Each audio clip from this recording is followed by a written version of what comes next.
So here's a track for Rick and Morty's theme song. It's at 165.5 BPM, and here's how it sounds.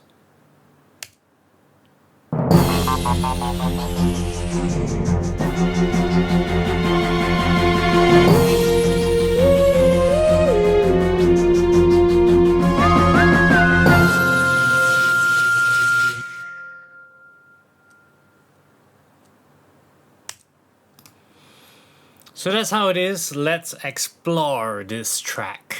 Right from the beginning, I think the simple one to look out for is the fact that we have a timpani. So you look under orchestral, tune percussion, timpani tremolo.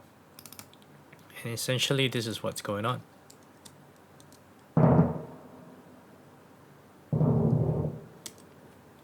Pretty straightforward stuff. Just note that timpanis, you can't really have it too dry. So I send it to a bus and just send it to bus 3. And essentially bus 3 is, hang on. Yep. It's got a space designer here. And it's a large one. Pretty big one. 6.6 seconds, bought to church. And yeah, this EQ is actually nothing. It's just plain old EQ just right there. And so you get a sense of space. So the next timpani is from the same thing, orchestral, tune percussion, timpani single strokes. I was going to say Tiffany. Okay, it's timpani single strokes, right? So together they kind of sound like that. And this one. If you really wanted to, you could automate the volume as well, because this one doesn't really have a crescendo. Although they have a tremolo crescendo, I found that the rate of crescendo wasn't exactly the right one for this particular one. So sometimes you can pick a crescendo, sometimes you can automate the volume a little bit. In this case I didn't, because it's set in the mix pretty well. Now the next thing is a crash, and you want that kind of orchestral crash, not the pop drums kind of crash. So I went orchestral percussion, orchestral kit. And in the orchestral kit, you got all sorts of different, you can see here, if you can zoom in a little bit to see wood blocks, tam-tams, ratchets, and there's a cymbal crash as well. So here's how it sounds. Really straightforward orchestral cymbal crash, and you put it together. And I find that this one has ambience enough, so you don't really need to send it to the reverb bus. And then this, if you notice, these are not the same tracks. Although there are two orchestral kits, they are different because you can see that the levels are different, and this one has a send to the same reverb. And this one is the snare one. So you have a listen.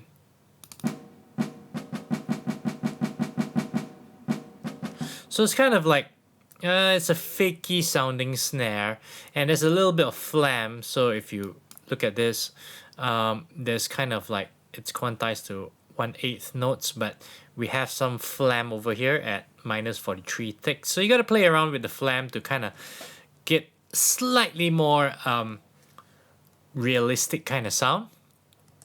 So that's where all the snares are.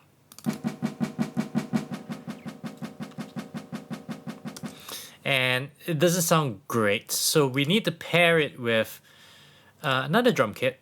And in this case, it's drums and percussion, acoustic drum kit, studio brush kit. That one's a bit more organic sounding, so it sounds like this. And it's quite soft.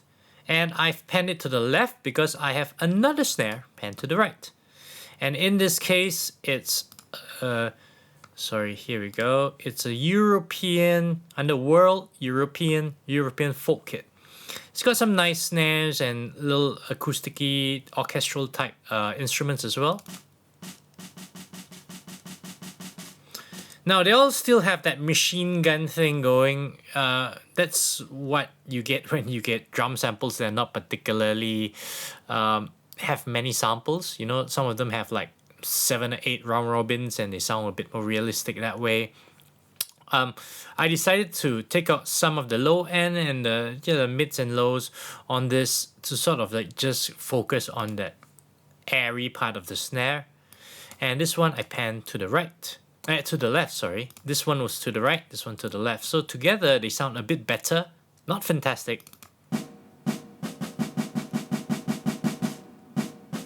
But at a pinch in a mix, I think they're all right. Now those are the orchestral bits. I want to mention that there is a diving synth effect. I want to show you this diving synth effect. So let's have find diving. Now it's 07, right? I don't know why this one is grayed out. But it's actually just 1 bar's worth. And what happened is I just selected it, and when you hold option, option, you get the possibility of stretching it. So I stretched it out. It doesn't sound great stretched out, but it kind of works as well. So it sounds like this. You could design something from scratch. I just picked one from the Apple loops, and yeah, just was done with it. So it sounds like this now.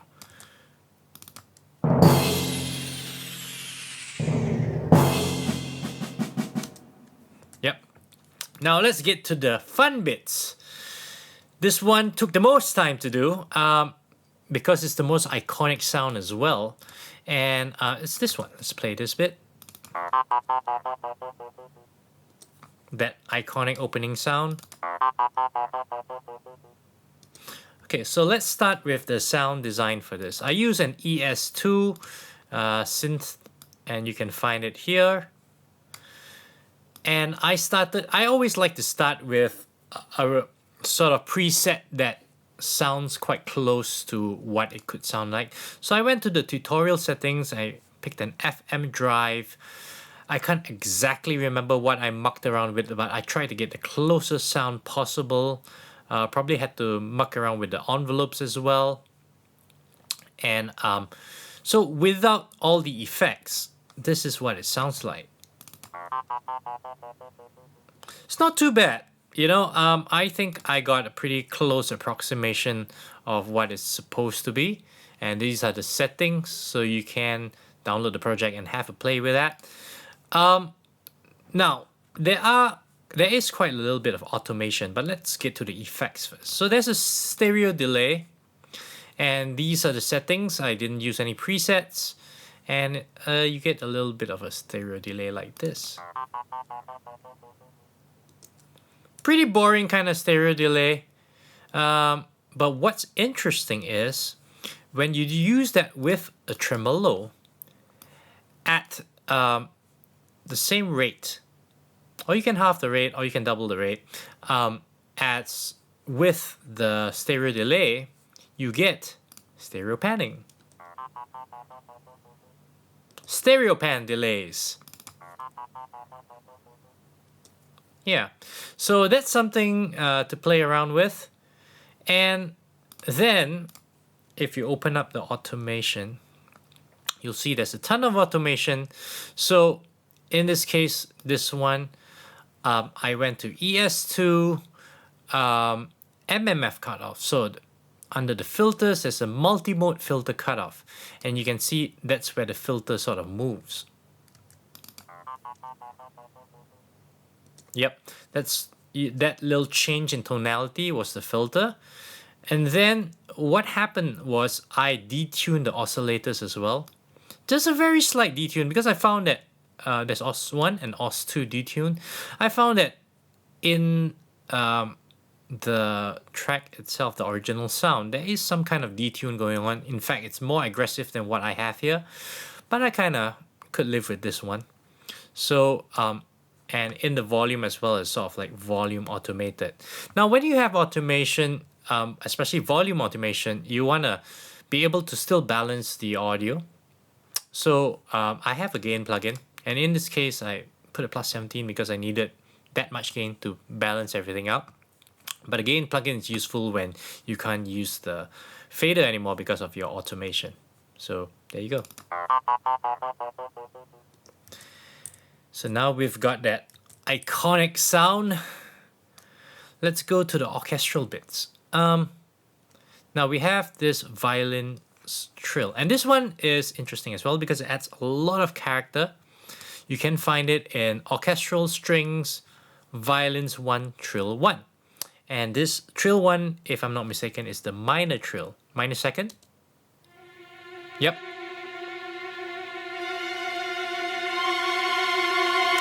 So it's got that drama happening about it.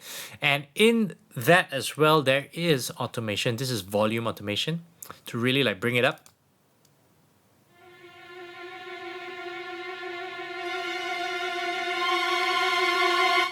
Gets really loud right at the end, like FFF. And yeah, so that is Violins 1. And this one is something interesting because I don't know if it's in the original track, but I needed to put that in to really fatten up the track a little bit. And essentially, it's an ES2 synthesizer. And in there, I use a preset, a synth bass, funk synth bass, probably mucked around with it a little bit. And I put an ARP. And ARP is under here, MIDI effects, to an 8th rate. And it's just playing one single note throughout. If you can see, here's what it plays. It's just this low bass that gives a bit of fatness to the track. So yeah, you can leave it in, you can take it out. I feel like it fattens up the track a little bit, so I left it in. Now, the next one is, these are the basses, if I'm not mistaken. I use EXS strings under Factory Pop Strings, EXS Strings 2, and they sound like this.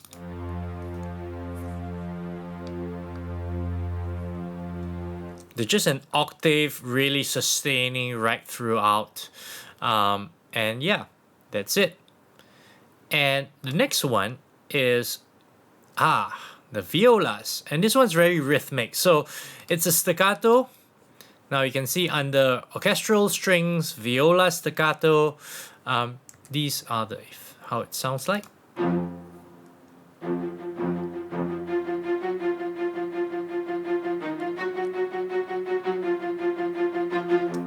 So there's this build up here, right? You can hear with everything.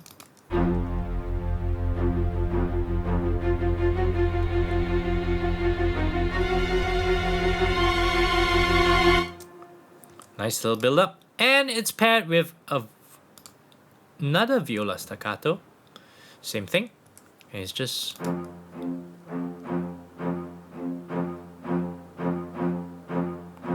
Now, this sounds more like a cello kind of range, but sometimes I like the sound better and it kind of works. So yeah, I just pick whatever works best in terms of sound, not so much the formal use of, or the parts need to be this and that. So the sound is what matters.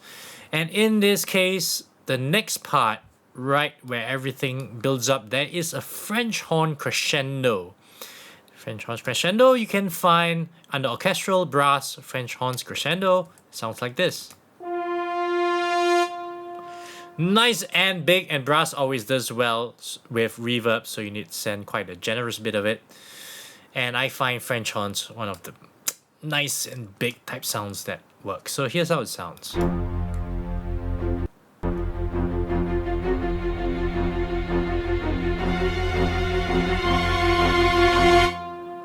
Whew. Really does it. And the next one in the intro, there's trombones under orchestral brass, trombones plus, and here's how it sounds.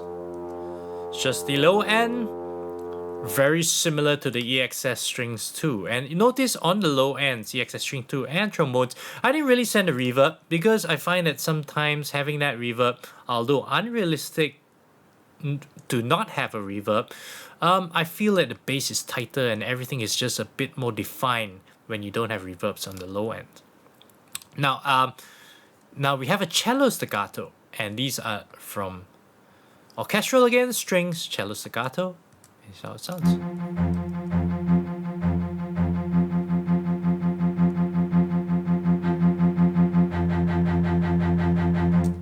Now, they all sound a little bit machine gunny, but when you kind of put everything together, it's pretty okay. You just have to make sure that your accents are in the right place. So you got stuff like this and all these little, like stronger accents in the right place, and it will feel much, much better.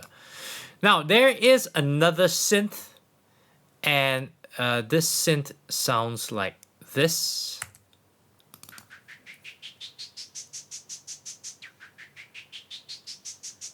It's kind of like a white noise rhythmic thing. So I use an ES1 synthesizer 1, and you can see that I use a sequence element velocity sequence. Mucked around with it a little bit, not very much. And essentially what I did was a tremolo to get that beating pattern. And you can see from the automation that the cutoff, the ES1 cutoff, is rising.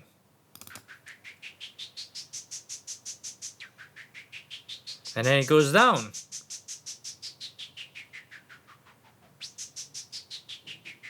So that's pretty much the rhythmic pattern, and I EQ'd the heck out of it, just took out all the low end, much of the high end, and just to get that little vibe in there, that white noise kind of vibe. So that's that. And now we're on to this thing here, which is, what's this one? Ooh. Oh, this one has, it's actually the basic EXS24 sound. When you load EXS24, as a default, you get no sound, right? But what you get is a sine wave. And the interesting thing about a sine wave is you can use it for playing melodies and stuff. So I changed it to a legato, and I increased the glide here. So you would get glide to other notes like this.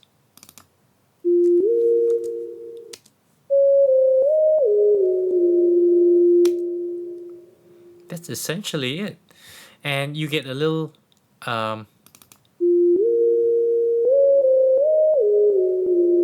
it's kind of got that vibe already. So I just paired it with a string ensemble in Logic, which essentially is a string ensemble right here under Orchestral Strings, string ensemble.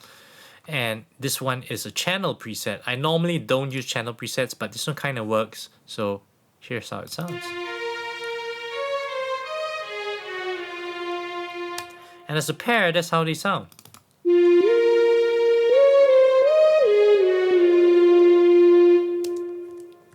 Pretty straightforward, simple way. And this, so basically a sine wave sounds a bit like a triangle wave in a synth, you know, those kind of hip hop type sounds. So yeah, and normally if I need something like a sine wave, basic sine wave, I'll just open EXS24 just like without loading anything, and you get a sine wave. So that's pretty cool. Now for the brass bits, here's how it sounds.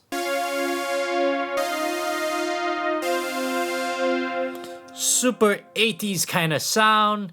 Now I use Alchemy for this first bit here, and I found an 80s pop synth brass. I just searched for 80s and I've moved it to snappy, and here's how it sounds. It's got a snappy little sort of like filter thing going on at the start, and I use an ES2, which I like for the fatness, tutorial setting called Analog Sawtree Oscillator, basic sawtooth kind of sound.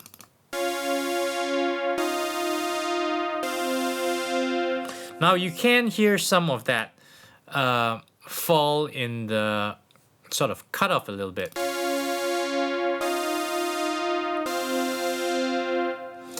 And I'm just trying to figure out which one was it. An automation thing? Nope, it's not an automation thing. It's an envelope thing, I think.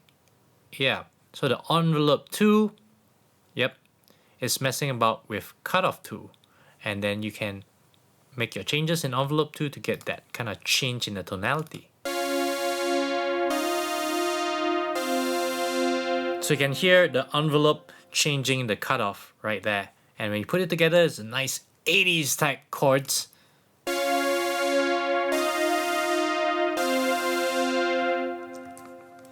And of course, you have a brass section here as well, which is under orchestral brass, full brass.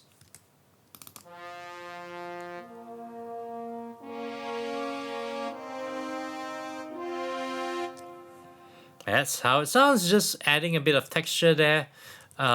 Just making sure, have a look here. You can see some volume automation here as well right at the end to really like bring out that bigness when the track closes.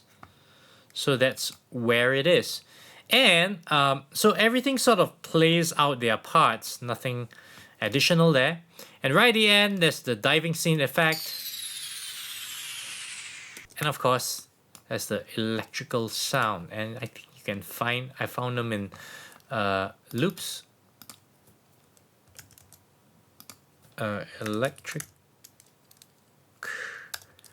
Electric, yeah, I think one of the electric sounds, trying to find the name, it's electric surge, electricity surge. So it's probably city, surge. There we go. So this is only just one sound. So basically I just layer them like crazy.